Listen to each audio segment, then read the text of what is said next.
The Satyricon by Gaius Petronius, read by designated driver.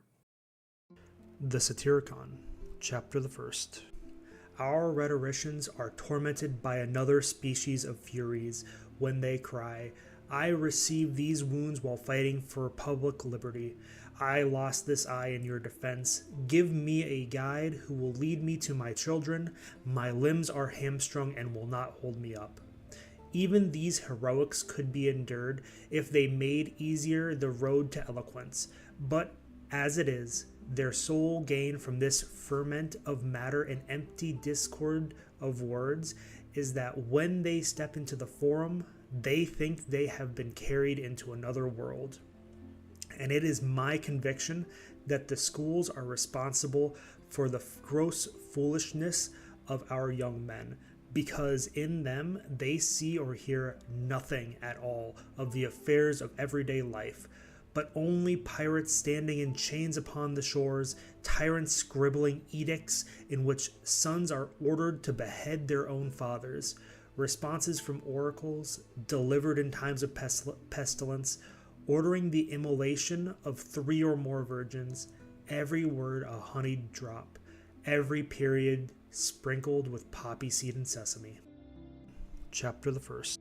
The Satyricon. Chapter the Second. Such a diet can no more attain to wisdom than a kitchen scullion can attain to a keen sense of smell or avoid stinking of grease. With your indulgence, I will speak out.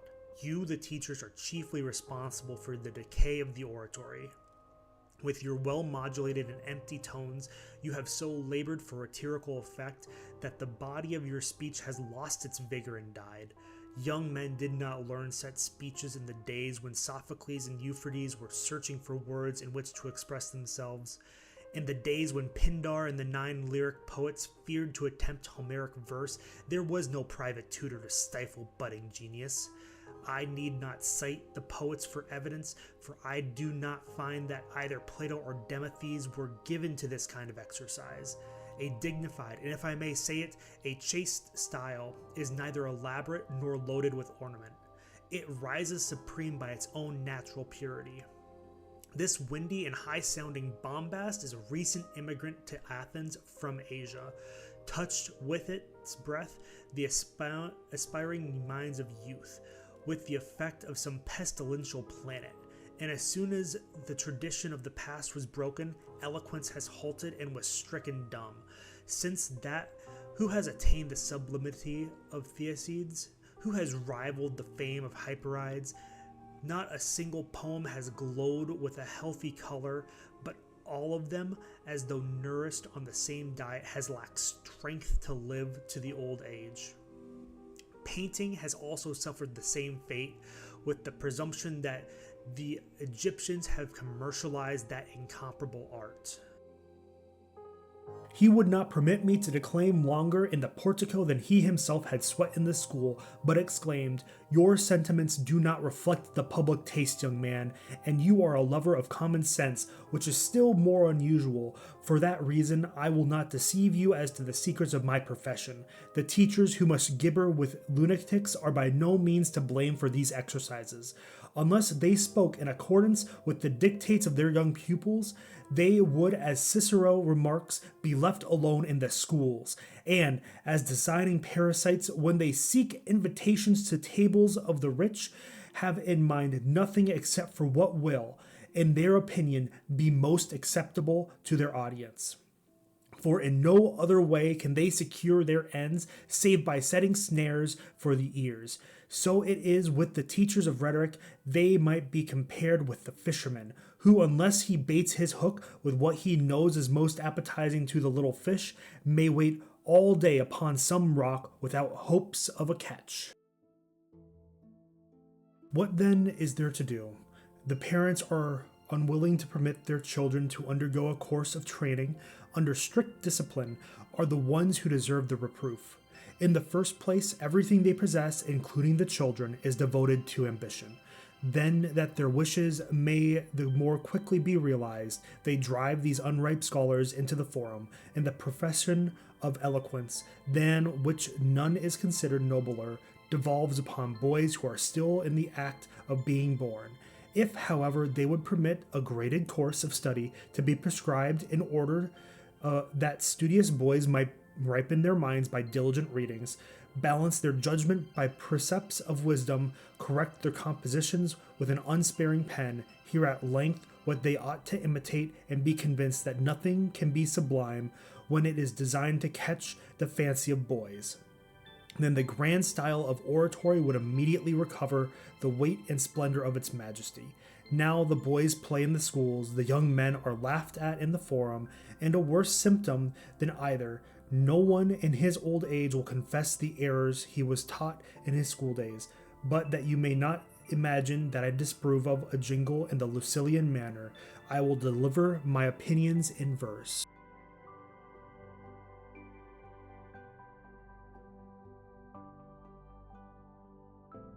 The man who emerges with fame from the school of stern art, whose mind gropes for lofty ideals to bring them to light, must first under rigid frugality study his part, nor yearn for the courts of proud princes who frown in their might, nor scheme with the riffraff a client in order to dine, nor can he with evil companions his wit drown in wine, nor sit as a hireling applauding an actor's grimace, but whether the fortress of arms-bearing Petronius smile upon him, or land which the Spartan colonials grace, or home of the sirens with poetry let him beguile the years of young manhood, and at Amaean spring his fortunate soul drink its fill.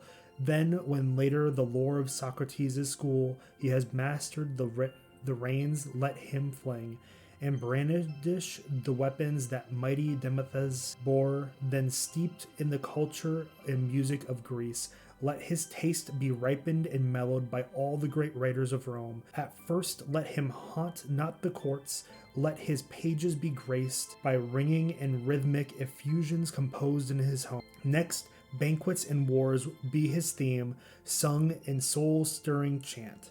In eloquent words, such as undaunted Cicero chose, come, gird up thy soul. Inspiration will then force a vent, and rush in a flood from a heart that is loved by the muse.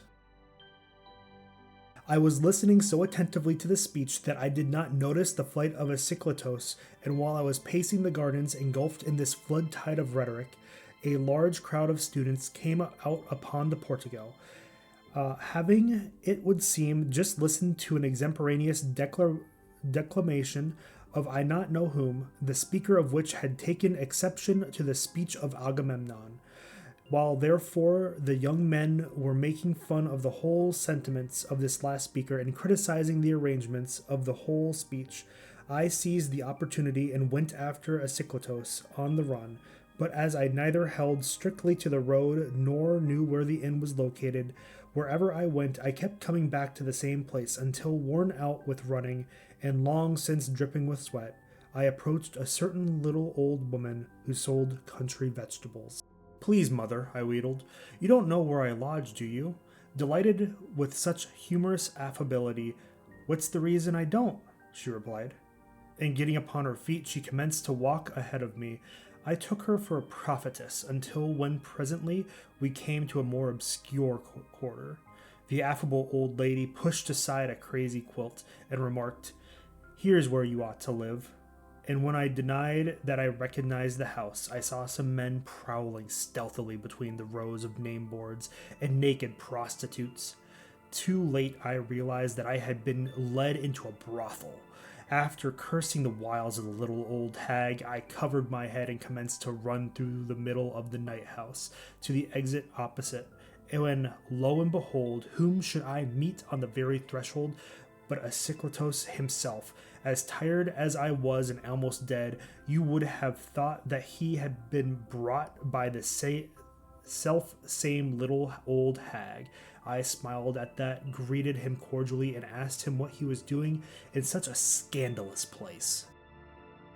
Wiping away the sweat with his hands, he replied, "If you only knew what I have gone through." "What was it?" I demanded.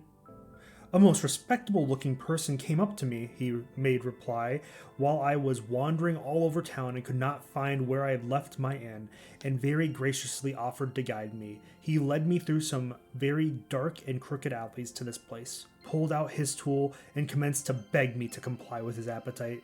A whore had already vacated her cell, and he had laid hands upon me, and but for the fact that I was the stronger, I would have been compelled to take my medicine. While Asclepius was telling me of his bad luck, who should come up again but this same very respectable looking person in the company with a woman not at all bad looking, and looking at Asclepius, he requested him to enter the house, assuring him that there was nothing to fear, and since he was unwilling to take the passive part, he should have the active. The woman, on her part, urged me very persistently to accompany her, so we followed the couple at last, and we were conducted upon the rows of name boards, where we saw in cells many persons of each sex, amusing themselves in such manner that it seemed to me that every one of them must have been drinking Satyricon. On catching sight of us, they attempted to seduce us with pedestrian wantonness, and one wretch, with his clothes girded up, assaulted Asclepius, and having thrown him down upon a couch, attempted to gore him from above. I succored the sufferer immediately, however, and having joined forces, we defied the troublesome wretch. Asclepius ran out of the house and took to his heels, leaving me as the object of their lewd attacks. But the crowd, finding me the stronger in body and purpose, let me go unharmed. After having tramped nearly all over the city, I caught sight of Gitten, as though through a fog, standing at the end of the street, on the very threshold of the inn, and I hastened to the same place. When I inquired whether my brother had prepared anything for breakfast, the boy sat down upon his bed and wiped away the trickling tears with his thumb. I was greatly disturbed by such conduct on the part of my brother, and demanded to be told what had happened. After I mingled threats with entreaties, he answered slowly and against his will, "That brother of your or comrade of yours rushed into the room a little while ago, and commenced to attempt my virtue by force.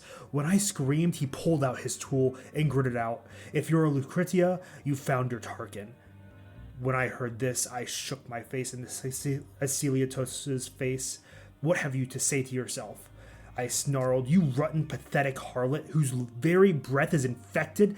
Asclepius pretended to bristle up, and shaking his fist more boldly still, he roared, 'Won't you keep your filthy gladiator who escaped from the criminal's cage in the amphitheater to which you were condemned for the murder of your host? Won't you hold your tongue, you nocturnal assassin, who even when you swived bravely never entered the lists with a decent woman of your life? Was I not a brother to you in the pleasure gardens, in the same sense as that in that which this boy now is in this lodging house?' 'You sneaked away from the master's lecture,' I objected. 'Should I have done, you triple fool, when I was dying of hunger?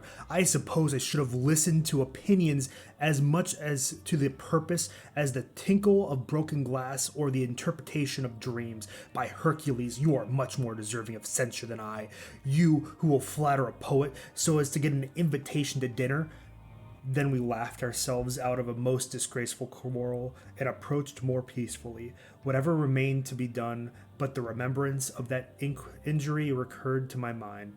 'Asclepius,' I said, 'I know we shall not be able to agree, so let us divide our little packs of common stock, and try to defeat our poverty by our individual efforts. Both you and I know letters, but that I may not stand in the way of any undertaking of yours, I will take up some other profession. Otherwise, 1,000 trifles will bring us into daily collision, and furnish cause for gossip through the whole town.' Asclepius made no objections to this, but merely remarked, 'As we, in our capacity of scholars, have accepted an invitation to dinner for this date, let us not lose our night. Since it seems to be graceful things to do, I will look out for another lodging and another brother tomorrow.' 'Deferred pleasures are a long time coming,' I sighed.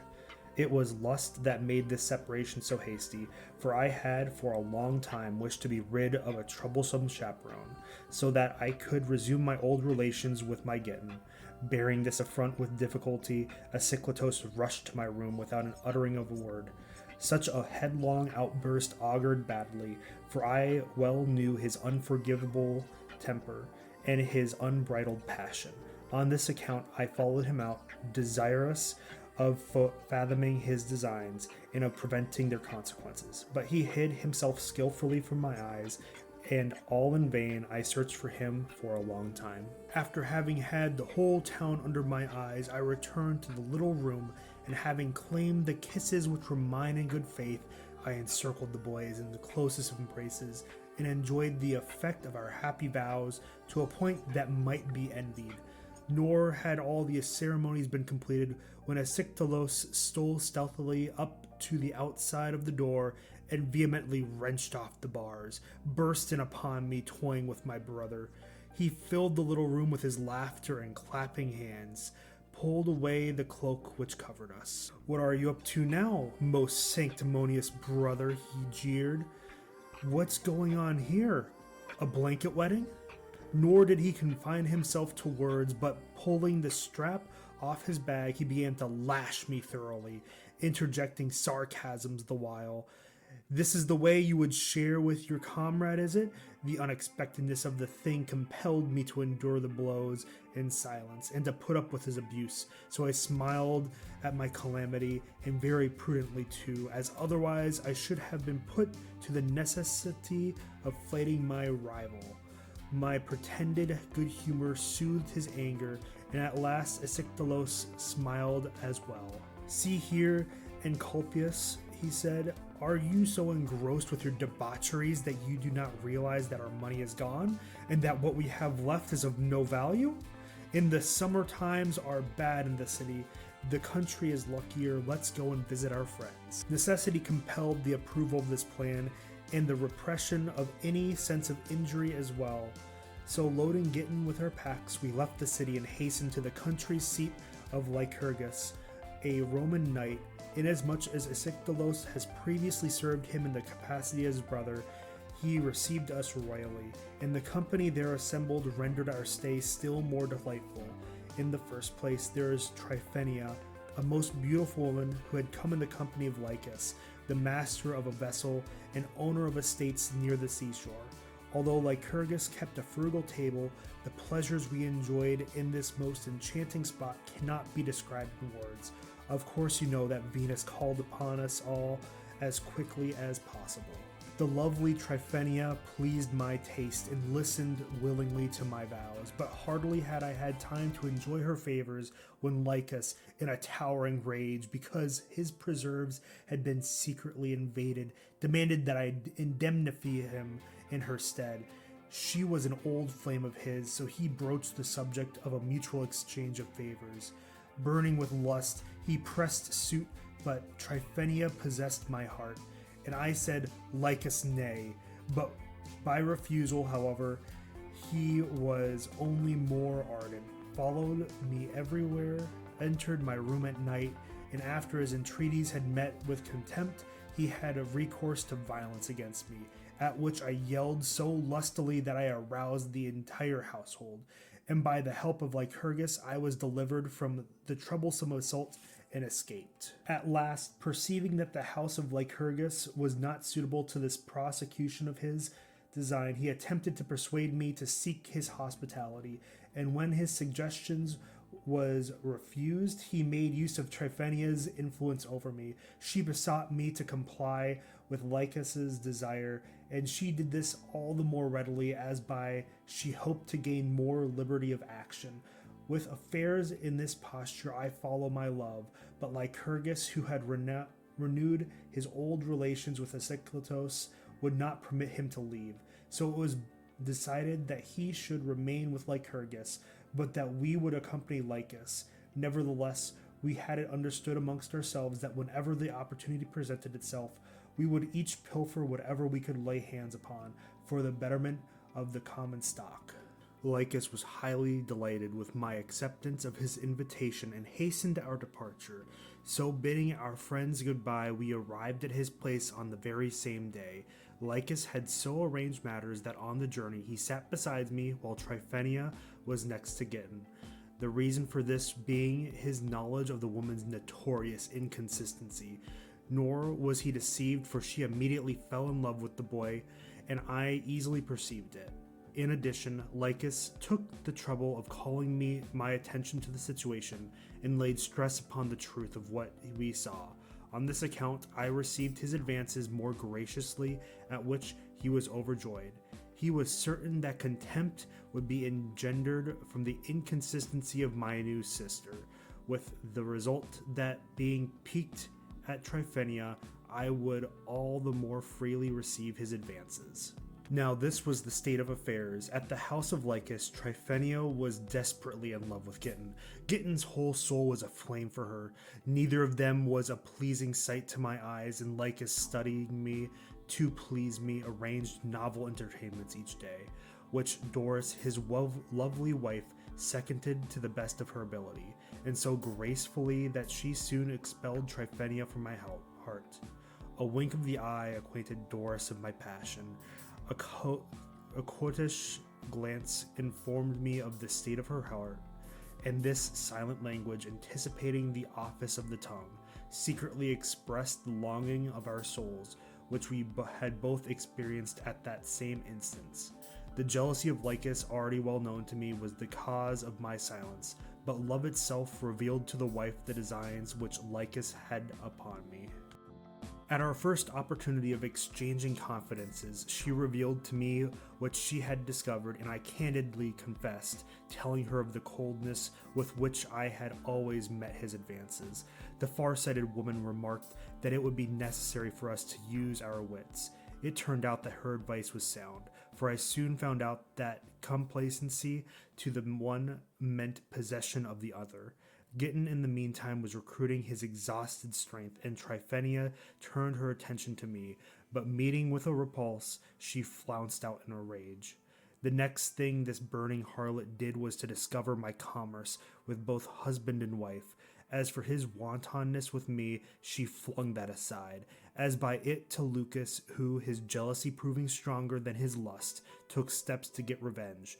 Doris, however, forewarned by Tryphenia's maid, looked out for squalls and held aloof from any secret assignations. When I became aware of all this, I heartily cursed the perfidy of Tryphenia and the ungrateful soul of Lycus, and made up my mind to be gone. Fortune favored me, as it turned out, for a vessel sacred to Isis and laden with prize money had only the day before run upon the rocks in the vicinity. After holding a consultation with Gitten, at which he gladly gave consent to my plan, as Tryphenia visibly neglected him after having sapped his virility, we hastened to the seashore early on the following morning, and boarded the wreck. A thing easy of accomplishment, as the watchmen who were in the pay of Lycus knew us well, but they were so attentive to us that there was no opportunity of stealing a thing until, having left Gitten with them, I craftily slid out of sight and sneaked aft where the statue of Isis stood, and despoiled it of a valuable mantle and a silver sistrum. From the master's cabin I also pilfered other valuable trifles, and stealthily sliding down a rope went ashore. Gitten was the only one who saw me, and he evaded the watchman and slipped after. I showed him the plunder, when he joined me, and we decided to post with all speed to Isiklitos, but we did not arrive at the home of Lycurgus until the following day. Few words I told Isiklitos of the robbery when he joined us, and of our unfortunate love affairs as well.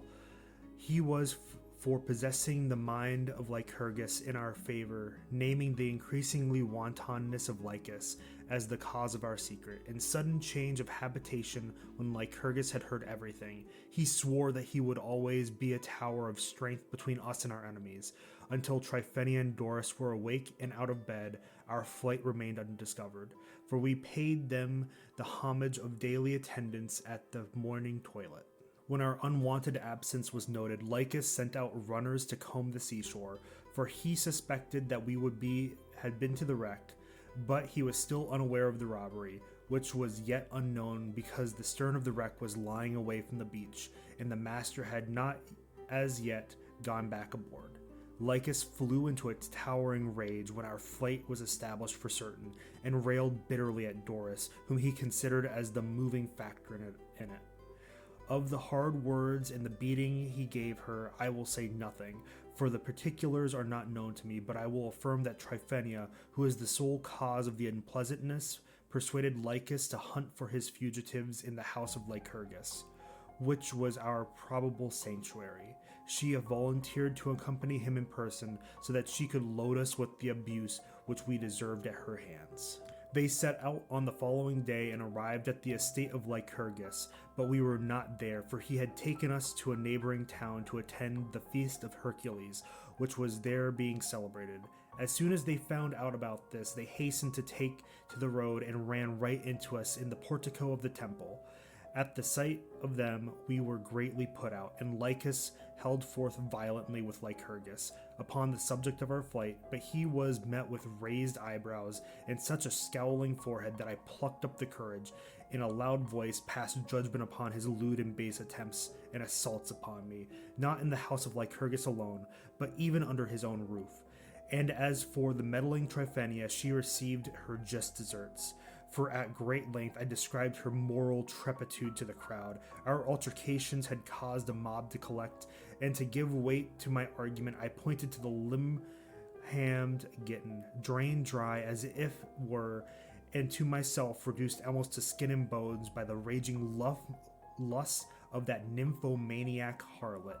So humiliated were our enemies by the guffaws of the mob that in gloomy ill humor they beat a retreat to plot revenge. As they perceived that we had prepossessed the mind of Lycurgus in our favor, they decided to await his return at his estate, in order that they may wean him away from his apprehension. As to the solemnness did not draw to a close until late at night, we could not reach Lycurgus's country place, so he conducted us to a villa of his, situated near the halfway point of the journey, and leaving us to sleep there until the next day, he set off for his estate for the purpose of transacting some business. Upon his arrival, he found Lycus and Tryphenia awaiting him, and they stated their case so diplomatically that they prevailed upon him to deliver us into their hands. Lycurgus, cruel by nature and incapable of keeping his word, was by this time striving to hit upon the best method of betraying us, and to that end he persuaded Lycus to go for help, while he himself returned to the villa, and had us put under guard. To the villa he came and greeted us with a scowl as black as any Lycus himself had ever achieved. Clenching his fist again and again, he charged us with having lied about Lycus and turning Asclepius out. He gave orders that we were to be kept confined to the room in which we had retired to rest, nor would he hear a word in our defense from Asclepius, but taking the latter with him, he returned to his estate, reiterating his orders relative to our confinement, which was to last until his return. On the way back, Asclepius vainly essayed to break down Lycurgus's determination, but neither prayers nor caresses nor even tears could move him. Thereupon my brother conceived the design of freeing us from our chains, and antagonized by the stubbornness of Lycurgus, he positively refused to sleep with him, and through this he was in a better position to carry out the plan which he had thought out. When the entire household was buried in its first sleep, Asclepius loaded our little packs upon his back and slipped out through a breach in the wall, which he had previously noted. Arriving at the villa with the dawn, he gained entrance without opposition and found his way to our room, which the guards had taken the precautions to bar. It was easy to force an entrance, as the fastening was made of wood, which same he pried off with a piece of iron. The fall of the lock roused us, for we were snoring away in spite of our unfortunate situation. On account of the long vigil, the guard was in such a deep sleep that we alone were wakened by the crashing fall of the lock, and Asclepius coming in told us in a few words what he had done for us. But as far as that goes, not many were necessary. We were hurriedly dressing when I seized with the notion of killing the guard and stripping the place. This plan I confided to Asclepius, who approved of the looting, but pointed out a more desirable solution without bloodshed. Knowing all the crooks and turns as he did, he led us to a storeroom which he opened. We gathered up all that was of value and sallied forth while it was yet early in the morning. Shunning the public roads, we could not rest until we believed ourselves safe from pursuit. Isikletos, when he had caught his breath, gloatingly exulted of the pleasure which the looting of the villa belonging to Lycurgus, a superlatively avaricious man, afforded him. He complained with justice of his parsimony, affirming that he himself had received no reward for his nightly service, that he had been kept at a dry table and on skimpy ration of food. This Lycurgus was so stingy that he denied himself even the necessities of life, his immense wealth to the contrary notwithstanding. The tortured Tantalus still stands to parch in his shifting pool and starve when food sways just beyond his grasp. The image of the miser rich when his avarice soul robs him of food and drink and plenty's clasp. Isikletos was for going to Naples that same day, but I protested the impudence of going to any place where they would have been on lookout for us. Let's absence ourselves for a while and travel in the country. We are well supplied with means. This advice took his fancy, and we set out for a part of the country noted for beauty of its estates, and where not a few of our acquaintances were enjoying the sports of the season. Scarcely had we covered half the distance, however, before it began to pour down rain by the bucketful, compelling us to run for the nearest village. Upon entering the inn, we noticed many other wayfarers who had put up there to escape the storm. The jam prevented our being watched, and at the same time made it easier for us to pry about with curious eyes on the alert for something to appropriate. Isikletos, unseen by anyone, pricked it up off the ground, a little pouch in which he found some gold pieces. We were overjoyed with this auspicious beginning, but fearing that someone would miss the gold, we stealthily slipped out the back door. A slave who was saddling a horse in the courtyard suddenly left his work and went into the house as if he had forgotten something, and while he was gone, I appropriated a superb mantle which was tied fast to the saddle. By untying the thong, then utilizing a row of outbuildings for cover, we made off into the nearest wood. When we had reached the depths of the grove, where we were in safety, we thoroughly discussed the surest method of secreting our gold so that we would neither be accused of robbery nor robbed ourselves, and we finally decided to sew it into the hem of a ragged tunic, which I threw over my shoulders after having turned the mantle over to Isikletos for safekeeping. When then made ready to start for the city via the unfrequented roads, we were just about to emerge from the shelter of the wood when we heard from somewhere on our left, "They can't get away. They came into this woods. Let's spread out and beat them, and they will easily be caught." On hearing this, we were thrown into such a terrible fright that Isikletos and Gideon dashed away cityward through the underbrush, and I retreated in such a hurry that the precious tunic slipped off my shoulders without knowing it. At last, completely fagged out and unable to take another step, I laid down under a tree, and there I first became aware of the loss of the tunic. Chagrin restored my strength, and I leaped to my feet to look out for the treasure, and for a long time I beat around in vain. Worn out with work and vexation, I forced my way into the thickest part of the grove, and remained there for 4 mortal hours. But at last, bored to the extinction by the horrible solitude, I sought a way out. As I went ahead, I caught sight of a peasant. Then I had need of all my nerve, and it did not fail me. Marching boldly up to him, I asked my way to the city, complaining that I had been lost in the woods for several hours. Seeing my condition, he took pity upon me, for I was covered with mud and paler than death, and asked me whether I had seen anyone in the place. "Not a soul," I replied, whereupon he kindly conducted me to the high road, where he met 2 of his companions who informed him that they had beaten along every path in the forest without having found anything except a tunic, which they showed him. As may be readily supposed, I did not have the audacity to claim it, though well aware of its value, and my chagrin became almost insupportable as I vented many a groaning curse over my lost treasure. The peasants paid no attention to me, and I was gradually left behind as my weakness increased, my pace decreased. For this reason, it was late when I reached the city and entered the inn. beheld Asclepius stretched out half dead upon a cot. Too far gone to utter a single syllable, I threw myself upon another. Asclepius became greatly excited at not seeing the tunic, which he had entrusted. Thank you for sitting through my book on tape as an April Fool's joke. I know that this isn't the normal kind of content that you signed up for.